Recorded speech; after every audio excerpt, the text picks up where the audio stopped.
This is Dr. Kenneth Hughes, Los Angeles plastic surgeon, trying to keep patients informed about plastic surgery procedures. In this particular episode, we're going to talk about liposuction revision.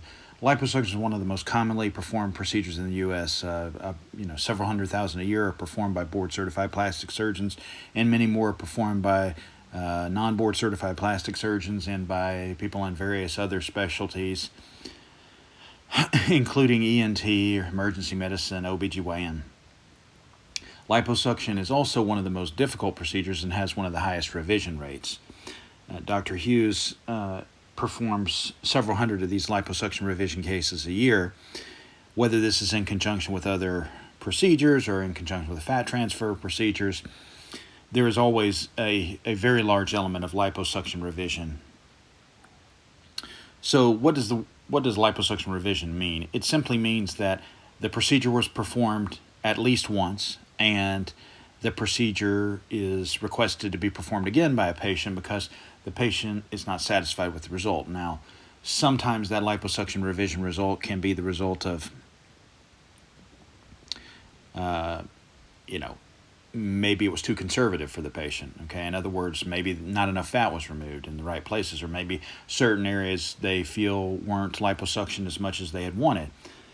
Now, admittedly, some of the times in these liposuction revisions, and liposuction in general, you will never get a result that the patient is happy with. And that's largely a function of the patient cognition, patient perspective on the world, and patient's perception of him or herself in the mirror. So it's best to pick realistic patients. Some of the patients prior to surgery probably aren't the most realistic, but you try to make them understand what's possible and what isn't possible. And certain types of anatomies don't lend themselves to great results. Certain other anatomies already tend to have the great results. And then there are variabilities in healing and everything else, and just genetic differences that we obviously all know exist, but maybe aren't apparent to the patients. So you can see in this picture that I've chosen to supply for this video that this patient has had something done before. It's an abnormal abdomen. Even the most casual observer can look at this and see that something is amiss. Now, this patient had previous liposuction. Sometimes there are healing anomalies that occur, or healing problems that are no fault of the surgeon. So sometimes things like fluid collection and whatnot occur, and that can produce certain types of deformities. In this patient, she had a combination of both liposuction deformities and perhaps some post-operative fluid collections that were small that contributed to this. It really is impossible to know because you aren't following the patients from the time they have the surgery, even from the time prior to surgery, time through surgery, through the healing period and whatnot. So a lot of times it don't have all of the information, but there are certain consistent features of liposuction revision that patients should probably understand.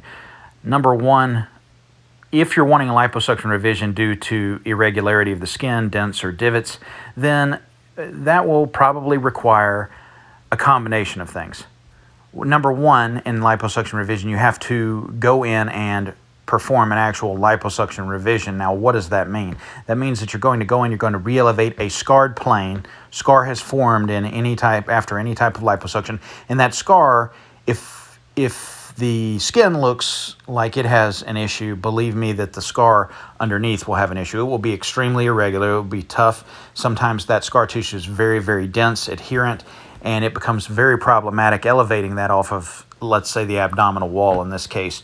In other cases, it would be the fascia of that area. Now, you also have to take into account that the person who performed the liposuction, if the outside does look bad, there are going to be plenty of false channels in there. In other words, there are going to be things that are going to lead the revision surgeon amiss or awry. And so it is a much more challenging technically a procedure like this. Now, you first need to elevate the plane that you're going to try to that is going to try to help you materially alter the deformity. Now, how do you do that? You basically, for an abdominal liposuction, you need to find the plane between the scar tissue or the deep fat layer and the muscle fascia. And that is a feel thing. It is a blind procedure. And so you're feeling for that, and you're trying to come at it from different directions, different angles, to try to get into that plane. Now, sometimes you have to get into an adjacent plane, and then from that adjacent plane you can move into there as things open up throughout the surgery. Admittedly, these can be very, very difficult. A lot of times in my videos that you will see that I will lift the scar tissue, the skin and fat up off of the abdominal wall, and I will hold that in one hand and I will liposuction with the other. This is to avoid any type of penetration of the abdominal cavity due to some type of hernia that can't be identified on physical exam or CT. When you are elevating these scar tissue planes, you will basically be determining through a proprioceptive response sort of your understanding of where your hand and instrument is in space in relation to the flap that you're dissecting. And so that is not something you're going to learn from a book. It is very much an individual acquired skill. And some people will be able to do that and assess that, and some people will not be able to do that. The liposuction revisions that I typically perform usually involve an element of too much superficial liposuction and inadequate deep liposuction. And so it forms this very abnormal kind of contour to the flap. Now, if you can get into the deep layer of the fat above the abdominal fascia, and you can liposuction that and smooth that out, and then to smooth out the superficial area of fat as well, then you are at least on track to help improve the liposuction to the extent possible. After you've gotten the flap uniformity to the extent that you feel that no further improvement can be obtained, then you've got to assess skin envelope. And so skin envelope sometimes with these liposuction revisions, there's an element of the skin that has caused a tether, and you're not going to necessarily be able to overcome that. The skin is kind of molded and scarred down, and that can sometimes wreak havoc on revision plans. But there are certain things you can do. For instance, sometimes I can remove some of the scar tissue or release some of the scar tissue with certain types of minimally invasive techniques at the time that I'm doing the procedure. In addition, there's usually an element of laxity that surrounds certain areas. So what you're really doing is, if there's an element of skin laxity and then there's an element of adherence, if you can do something to tighten that element of laxity, then you're going to have a much smoother overall result. And so a lot of times I will use Bodytite to help in that regard. So Bodytite is just basically a minimally invasive approach to cause contraction of tissue, which will cause the skin to contract, and this will help to reduce the hill valley kind of appearance, that undulating appearance, the wave-like appearance. You're basically reducing the hills with the Bodytite, and trying to keep the dents as minimal as possible. And that's another way to improve the overall result. Fat grafting was more popular, I'd say, but at least before the Bodytite in my practice, because there was nothing that was effective to cause contraction, so you were trying to fill dents. The problem with that sort of technique is that because there is scar tissue causing the adherence from the skin, the fat, and the muscle fascia, you're going to find it very, very difficult to inject the fat, which basically is a very, very intrinsically weak structure.